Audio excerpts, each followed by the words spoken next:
ಇದು ಹಬ್ಬಗಳ ಪರ್ವ. ಸಾಲು ಸಾಲಾಗಿ ಹಬ್ಬಗಳು ಬಂದಿವೆ. ಗಣೇಶ ಚತುರ್ಥಿ ಹಾಗೂ ಮೊಂತಿಫೆಸ್ಟ್ ಹಬ್ಬಕ್ಕೆ ತರಕಾರಿ ಖಾದ್ಯಗಳಿಗೆ ಬೇಡಿಕೆ ಹೆಚ್ಚು.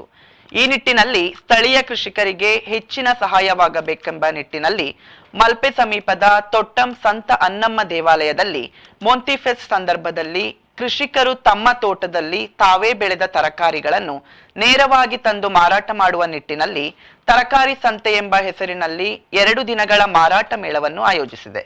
ತೊಟ್ಟಂ, ತೆಂಕನಡಿಯೂರು, ಬಡಾನಿಡಿಯೂರು, ಮಲ್ಪೆ ಭಾಗದ ಹಲವಾರು ರೈತರು ತಮ್ಮ ತೋಟದಲ್ಲಿ ಸಾವಯವ ಗೊಬ್ಬರಗಳನ್ನು ಹಾಕಿ ಬೆಳೆಸಿದ ಬೆಂಡೆಕಾಯಿ, ಹೀರೆ, ಹರಿವೆ, ಅಲಸಂಡೆ, ಬಸಳೆ ಹಾಗೂ ಇತರ ತರಕಾರಿಗಳನ್ನು ಕೊಯ್ದು ತಂದು ಮಾರಾಟಕ್ಕೆ ಇಟ್ಟಿದ್ದು ತೊಟ್ಟಂ ಚರ್ಚ್ ವ್ಯಾಪ್ತಿಯಲ್ಲದೆ ಪಕ್ಕದ ಚರ್ಚುಗಳ ಸದಸ್ಯರು ಕೂಡ ಶುದ್ಧ ಸಾವಯವ ತರಕಾರಿಗಳನ್ನು ಖರೀದಿಸಿದರು. ಇಲ್ಲಿ ಯಾವುದೇ ಮಧ್ಯವರ್ತಿಗಳು, ದಲ್ಲಾಳಿಗಳ ಕಿರಿಕಿರಿ ಇಲ್ಲದೆ ನೇರವಾಗಿ ರೈತರು ತಮ್ಮ ತೋಟದಲ್ಲಿ ಬೆಳೆದ ತರಕಾರಿಗಳನ್ನು ಮಾರಾಟ ಮಾಡಲು ಅವಕಾಶ ನೀಡಲಾಗಿದೆ. ತೊಟ್ಟಂ ದೇವಾಲಯದ ಕೆಥೋಲಿಕ್ ಸಭಾ ಸಂಘಟನೆ ಈ ವಿಶಿಷ್ಟ ಪ್ರಯತ್ನಕ್ಕೆ ಕೈಹಾಕಿದ್ದು, ಸ್ಥಳೀಯ ಸರ್ವಧರ್ಮ ಸಮನ್ವಯ ಸಮಿತಿ ಕೂಡ ಕೈಜೋಡಿಸಿದೆ.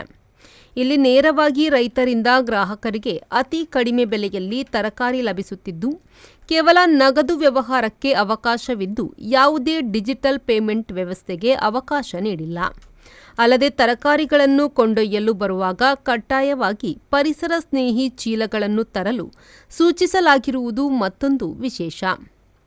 ಮೊಂತಿಫೆಸ್ಟ್ ಅಥವಾ ತೆನೆ ಹಬ್ಬ ಕುಟುಂಬದ ಹಬ್ಬವಾಗಿ ಆಚರಿಸಲ್ಪಡುವುದರಿಂದ ಚರ್ಚಿನ Saint Vincent the Paul society ಸದಸ್ಯರು ಚರ್ಚ್ ವ್ಯಾಪ್ತಿಯ ಬಡ ಕುಟುಂಬಗಳಿಗೆ ಹಬ್ಬವನ್ನು ಆಚರಿಸಲು ಬೇಕಾದ ವಸ್ತುಗಳನ್ನು ನೀಡಿ ಸಹಕರಿಸಿ ಪ್ರತಿಯೊಬ್ಬರೂ ತೆನೆ ಹಬ್ಬವನ್ನು ಸಂತೋಷದಿಂದ ಕುಟುಂಬ ಸಮೇತರಾಗಿ ಆಚರಿಸಲು ಸಹಕಾರ ನೀಡಲಿದೆ. ಗಣೇಶ ಚತುರ್ಥಿ, ಮೊಂತಿಫೆಸ್ಟ್ ಹಬ್ಬಗಳು ನೇರವಾಗಿ ಪರಿಸರಕ್ಕೆ ಸಂಬಂಧಪಟ್ಟಿದ್ದು, ಸ್ಥಳೀಯ ಕೃಷಿಕರಿಗೆ ಸಹಾಯ ಮಾಡುವುದರೊಂದಿಗೆ ಸರ್ವಧರ್ಮೀಯ ಕೃಷಿಕರನ್ನು ಪ್ರೋತ್ಸಾಹಿಸಿ ಸಾವಯವ ಮಾದರಿಯಲ್ಲಿ ರೈತರಿಗೆ ತರಕಾರಿ ಮತ್ತು ಆಹಾರೋತ್ಪನ್ನಗಳನ್ನು ಬೆಳೆಯಲು ನಾವು ಉತ್ತೇಜಿಸುವ ಜೊತೆಗೆ ಗ್ರಾಹಕರಿಗೂ ನೇರವಾಗಿ ರೈತರಿಂದ ಖರೀದಿಗೆ ಅವಕಾಶ ಮಾಡಿಕೊಡಬೇಕು ಎಂಬ ಕಲ್ಪನೆಯೊಂದಿಗೆ ಈ ತರಕಾರಿ ಸಂತೆ ಸಂಘಟಿಸಲಾಗಿದೆ. ಮಧ್ಯವರ್ತಿಗಳ ಹಾವಳಿ ಇಲ್ಲದೆ ಗುಣಮಟ್ಟದ ತರಕಾರಿ ಸಾರ್ವಜನಿಕರಿಗೆ ಇಲ್ಲಿ ಲಭ್ಯವಾಗುತ್ತಿದೆ. ನಾಳೆ ಗಣೇಶ ಚತುರ್ಥಿ ಹಬ್ಬ. ನಮ್ಮ ಹಿಂದೂ ಬಾಂಧವರಿಗೆ ಎಲ್ಲರಿಗೂ ನಾವು ಈ ಹಬ್ಬದ ಶುಭಾಶಯಗಳನ್ನು ಸಲ್ಲಿಸ್ತೇನೆ. ನಾಳಿದ್ದು ಮೊಂತಿಫೆಸ್ಟ್ ತೆನೆ ಹಬ್ಬ, ಮಾತೆ ಮರಿಯಮ್ಮನವರ ಹುಟ್ಟುವ. ನಾಡಿದ್ದು ಶನಿವಾರ ಈದ್ ಮಿಲಾದ್.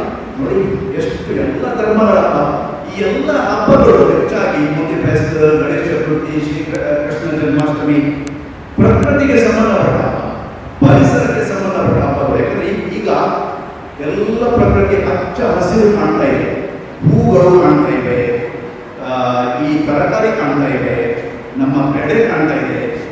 ಎಲ್ಲ ತೆನೆ ಹಬ್ಬ, ಕುರಾಲ್ ಹಬ್ಬ ಎಲ್ಲ ಪ್ರಕೃತಿಗೆ ಸಂಬಂಧಪಟ್ಟ ಹಬ್ಬಗಳು. ಹೀಗಿರುವಾಗ ನಮ್ಮ ಮೊಂತಿಫೆಸ್ಟ್ ಕೂಡ ನಾವು ತರಕಾರಿಗೆ ಸಂಬಂಧಪಟ್ಟ ಈ ಪ್ರದೇಶದಲ್ಲಿ ಮೀನು ಕೂಡ ನಾವು ಸೇರಿಸ್ತೇವೆ. ನಮ್ಮ ಸ್ಥಳೀಯ ಕೃಷಿಕರಿಗೆ ಪ್ರೋತ್ಸಾಹ ನೀಡಬೇಕಾಗಿ ಈಗ ಜಾಸ್ತಿ ಹೆಚ್ಚು ಮಂದಿ ಕೃಷಿ ಮಾಡೋದಿಲ್ಲ. ಯಾಕಂದ್ರೆ ಈ ಸ್ಥಳೀಯ ಕೃಷಿಕರು ಕಷ್ಟಪಟ್ಟು ಕೆಲಸ ಮಾಡೋದು, ಅವರಿಗೆ ಅದರ ಪ್ರತಿಫಲ ಸಿಗುವುದಿಲ್ಲ. ಮಧ್ಯವರ್ತಿಗಳು ಮಿಡಲ್ ಮ್ಯಾನ್ ಅಂತೇವೆ, ಅವರಿಗೆ ಅದರ ಹಣ ಹೋಗುವುದು. ಪಾಪ ಇಬ್ಬರು ಕೆಲಸ ಮಾಡಿ ಬಂತು. ನಾವು ಸರ್ವಧರ್ಮ ಸೌಹಾರ್ದ ಸಮಿತಿಯನ್ನು ಕೂಡ ಆಹ್ವಾನಿಸಿದೆವು, ಅವರು ಕೂಡ ಬಂದಿದ್ರು. ನನ್ನ ಆಲೋಚನೆ ಇತ್ತು, ನಮ್ಮ ಸ್ಥಳೀಯ ಕೃಷಿಕರು ಯಾವ ಧರ್ಮದವರೇ ಆಗಲಿ ಅವರಿಗೆ ನಾವು ಪ್ರೋತ್ಸಾಹ ನೀಡಿ ಆ ಪ್ರೋತ್ಸಾಹ ಹಣ ಸಿಗ್ಬೇಕು. ಅದು ಎರಡನೇದಾಗಿ ಫ್ರೆಶ್ ವೆಜಿಟೇಬಲ್ ಅಪರೂಪ ಸಿಗುವುದಿಲ್ಲ. ಮೂರನೇದು ಸಾವಯವ ಗೊಬ್ಬರ, ಆರ್ಗ್ಯಾನಿಕ್. ಎಲ್ಲರೂ ಮಾತನಾಡ್ತಾ ಇಲ್ಲ, ನಮ್ಮ ಆರೋಗ್ಯಕ್ಕೂ ಒಳ್ಳೆಯದು.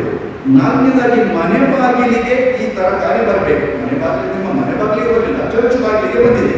ಚರ್ಚ್ ಅಂದ್ರೆ ನಿಮ್ಮ ಮನೆ ಅಲ್ಲ, ನಾವೆಲ್ಲ ಒಂದೇ ಕುಟುಂಬದ ಸದಸ್ಯರಲ್ಲ, ಒಂದೇ ಸೂರಿನಡಿ ಎಲ್ಲಾ ತರಕಾರಿಗಳು ಇದು ಸಿಗ್ಬೇಕಂತ ಇದು ನಮ್ಮ ಪ್ರಯತ್ನ. ಶ್ರೀಕಾಂತ್ ಹೆಮ್ಮಾಡಿ, ವಿ4 ನ್ಯೂಸ್, ಕುಂದಾಪುರ.